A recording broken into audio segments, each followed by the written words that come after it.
এই তো আপনাদের খুঁজছিলাম টাটা, এখানে বসে আছি। আপনারা বসুন, আমি ঘুরে আসছি। সব খবর আছে।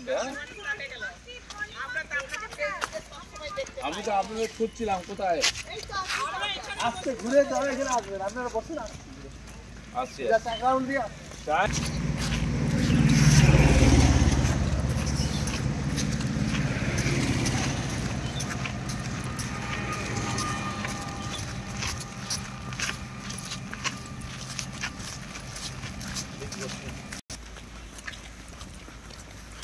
আমাদেরকে স্কুলে পাঠিয়ে দিই। আমি বললাম পরিলিটা নিয়ে আসিস, তাহলে একটু আমার বেরোতে ছিল, বেরোতে